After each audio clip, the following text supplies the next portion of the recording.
Cette chaîne n'a toujours pas 10 000 followers, ma chaîne Twitch n'a jamais percé, mes 2 masters me servent pas vraiment à grand chose, et ma boîte survit mais n'a jamais vraiment explosé. Et pourtant je suis heureux.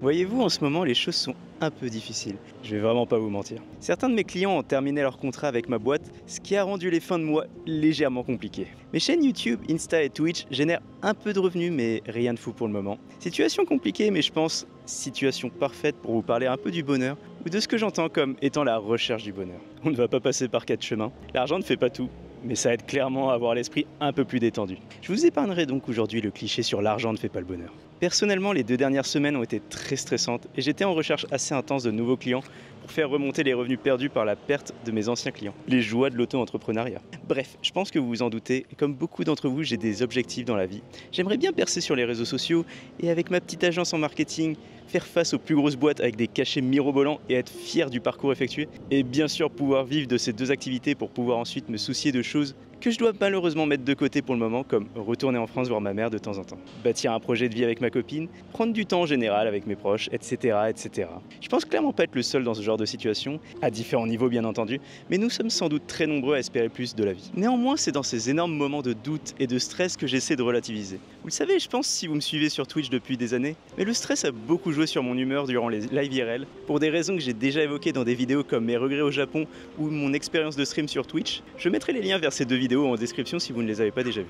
De nos jours, je suis beaucoup plus calme et serein. Bon, sans être le Dalai Lama non plus, faut peut-être pas déconner. Mes revenus ne sont pas pour autant meilleurs malheureusement, et je suis toujours blindé de travail pour faire vivre mes 2 activités que sont mes activités de consultant en marketing digital au Japon et mon activité de créateur de contenu sur les réseaux sociaux. Ce qui a changé, c'est que je prends plus le temps de m'arrêter sur ce que j'ai déjà et sur le bonheur que me procurent des instants qu'on considère comme complètement basiques, alors qu'en vrai ce sont des moments qui rendent la vie beaucoup plus supportable. Par exemple, on se fout souvent de ma gueule quand je vais chercher mon bento préféré au supermarché et que je sais que je vais pouvoir me détendre 15-20 minutes devant une vidéo YouTube.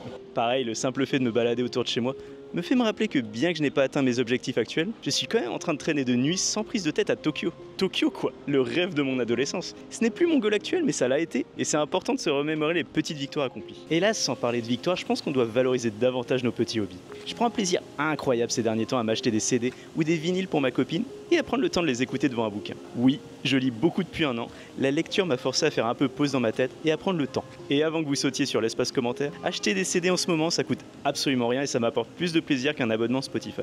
Pour la parenthèse, j'aime beaucoup écouter Spotify dans le train ou en vélo, mais ce n'est pas de l'écoute active. Quand vous choisissez un CD de votre collection, que vous regardez la couverture, puis que vous mettiez le CD dans le lecteur, ce sont des petites actions qui vous forcent à écouter de manière active la musique. Croyez-moi, ça fait commentaire de Bobo Hipster, ça l'est sans doute, mais ça change tout. Musique, lecture, mais aussi jeux vidéo et l'apprentissage du japonais sont des activités qui me font penser à autre chose et m'apportent réellement du bonheur. Mais la pièce maîtresse, ce qui rend mes jours plus heureux malgré les difficultés de la vie professionnelle, c'est ces moments que je passe avec mes proches. J'ai l'impression qu'on se rend parfois pas compte de la chance qu'on a avec notre entourage. On prend tout pour acquis jusqu'au jour où on le perd. J'ai la chance incroyable d'être entouré, peut-être de moins de gens qu'auparavant, mais de gens d'une qualité incroyable. Bien qu'on soit à 10 000 km de distance, je parle tous les soirs à ma mère et on se raconte nos derniers commérages en bons parisiens qu'on est. Je vois également mes amis de manière assez fréquente, que ce soit pour faire de la natation sur les toits de Tokyo et essayer de perdre un peu de poids car on est un peu gras, on va pas se mentir, pour faire des virées en moto et profiter d'une expérience unique de Tokyo qu'on n'a pas forcément en étant touriste ou juste en vélo comme moi, ou tout simplement pour prendre un verre, dîner, chanter de la merde au karaoké ou juste rire sur des anecdotes nulles avec ses potes. Ces moments-là sont incroyables et bien que nos objectifs de vie puissent être plus ou moins lointains, il faut apprécier ces instants qu'on a maintenant. Bien entendu, ce qui m'apporte beaucoup de bonheur et qui m'aide à passer les moments difficiles, c'est ma copine.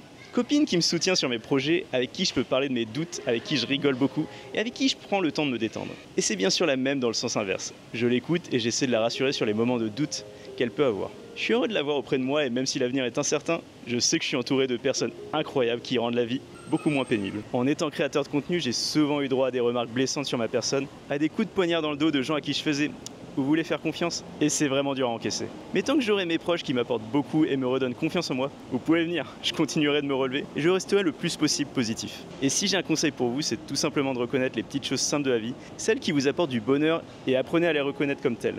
Donnez-vous les moyens d'avancer dans la vie, mais profitez également de l'instant présent et au final, entourez-vous de gens de qualité qui vous apporteront et à qui vous pouvez apporter également. Bien sûr, vous avez peut-être un entourage détestable, et bien dans ce cas, il n'est jamais trop tard pour en changer. Je voulais vous dire ça maintenant dans une situation compliquée.